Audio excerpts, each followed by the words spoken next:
यहाँ पे अगर मैं आपको ये बोलूँ कि आपका, मैं मान लेता हूँ यहाँ पर 1,000 रुपये है, 10% की रेट है, और मैं यहाँ पर 3 ईयर के लिए CI निकालूँ।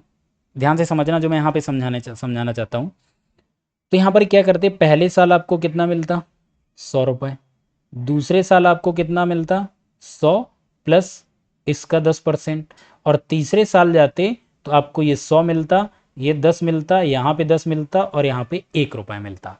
तो इस तरीके से देखो, फर्स्ट ईयर, यहाँ पे मैं आपको बताता हूँ, फर्स्ट ईयर, सेकेंड ईयर और थर्ड ईयर, इन तीनों साल में जो आपका इंटरेस्ट मिलता है उसका रेशियो हमेशा सेम रहता है। कैसे सेम रहता है उसको बड़े ध्यान से यहाँ पे समझिए। पहले साल आपको मिला कितना, 100। दूसरे साल मिला आपको कितना, 100 प्लस आपका 10, 110। तो इसमें दोनों में, फर्स्ट ईयर और सेकेंड ईयर में रेशियो आपका कितना है, यहाँ पर 0 0 कैंसिल हो जाएगा, तो रेशियो आएगा आपका 10:11। इतनी बात क्लियर है। तो जो सेकेंड ईयर और थर्ड ईयर का होगा उनमें भी रेशियो 10:11 का ही होगा। अब आप करके देख लो। यहाँ पे थर्ड ईयर, यहाँ पर हमको कितना मिल रहा है, ये आपका कितना हो गया, 10 10 21, ये आपका हो जाएगा 121। इतनी बात क्लियर है। 121 है, किससे डिवाइड होगा, 11 से डिवाइड हो जाएगा। 11 से जब हम इसको डिवाइड करेंगे तो 11 10 जा, और 11 11 बन जा। ठीक है। अगेन आप देखोगे सेकेंड ईयर और थर्ड ईयर का रेशियो भी 10:11 है। यहाँ भी हमने 10:11 का ही रेशियो बनाया है। अब इसी तरीके से फोर्थ ईयर में जाओगे, जैसे थर्ड ईयर और फोर्थ ईयर का रेशियो निकालोगे, वो भी आपका 10:11 में ही होगा। मतलब थर्ड ईयर का इंटरेस्ट और फोर्थ ईयर का इंटरेस्ट जो होगा उसमें 10:11 का ही रेशियो होगा। चलो हम 4 का भी आपको यहाँ पर करके देते हैं। यहाँ पर ये 100 तो आएगा ही, 1 2 3, तो ये आपका 10 10 और 10, फिर आपका 1 2 3, तो ये आपका क्या हो जाएगा, ये आपका यहाँ पर हो जाएगा 1 1 1, और इसका यहाँ हो जाएगा 0.1। तो यहाँ पर टोटल आपको कितना मिलेगा, टोटल हो जाएगा 1 2 3 130 और 133, यानी 133.1। तो रेशियो यहाँ पर निकालो, यहाँ पर कितना है, थर्ड ईयर का 121 है, और ये हो जाएगा 133.1 है। तो इसको हम पॉइंट हटा के यहाँ पर एक 0 लगा लेते हैं। तो देखो यहाँ पर आप किससे डिवाइड कर सकते हो, 121 से अगर हम डिवाइड इसको कर सकते हैं, बिल्कुल कर सकते हैं। 121 से डिवाइड करेंगे तो यहाँ पर आएगा 10, और 121 जा 121, और आपके पास यहाँ पर बचेगा 12, 121 अगेन हो जाएगा। तो यहाँ पर देखो अगेन आप देखोगे 10:11 का रेशियो फिर से आ गया। तो फर्स्ट ईयर सेकेंड ईयर के बीच जो इंटरेस्ट मिलता है उसका ratio, second year third year का होता है, third year four year 5 year, ऐसे जो चलता चला जाता है, रेशियो आपका ऑलवेज इक्वल होता है, उसमें आपका कोई यहाँ पर डिफरेंस नहीं होता है। दूसरी चीज, एक चीज और यहाँ पर कर सकते हो, जो यहाँ पर ये जाता है ये हमेशा 1.1 टाइम्स होता है। अगर हम इसका जो 100 है, इसका अगर हम 1.1 कर दें, वो इसका मल्टीप्लाई कर लो, तो यहाँ पर हम क्या करेंगे, ये 11 है, एक 0 हटा दो, पॉइंट हट जाएगा, तो 110 मिल जाएगा। ठीक है। और जो ये आपको यहाँ पर 110 मिला, इनटू यहाँ पर अगर हम 1.1 कर दें तो यहाँ पर क्या होगा, 0 हट जाएगा और यहाँ पर पॉइंट हट जाएगा। 11 इंटू 11 121 होता है, और देखो यहाँ पर आपको 121 ही मिलेगा। दैट मीन्स अगर हम 1.1 की पावर 1, 1.1 पावर 2, 1.1 पावर 3, ये पावर में आपका यहाँ पर बढ़ता चला जाता है। क्लियर है इतनी बात। ये बात यहाँ पर आपको बेसिक बहुत अच्छे से समझ आ गई होगी जो मैं यहाँ पे समझाना चाहता था। अब यहाँ देखो हम चलेंगे क्वेश्चन पे।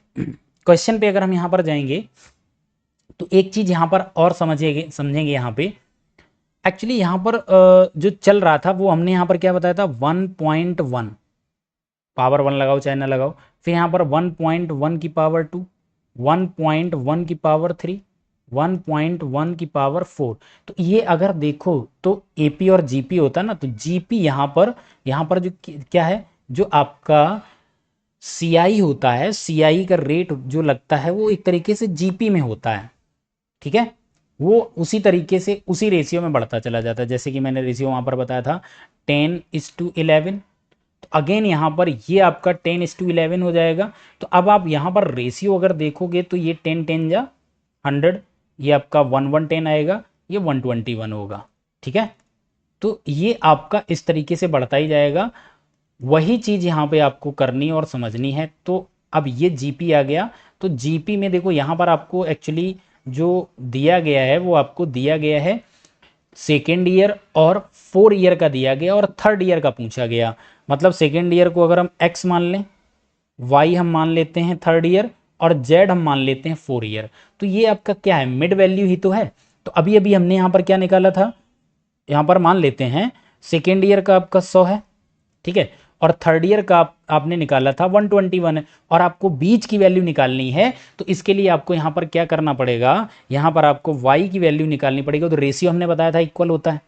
तो अगर यहाँ पर मैं ये बोलूँ x और y का रेशियो इक्वल है, यानी x y is equal to हो जाएगा y z।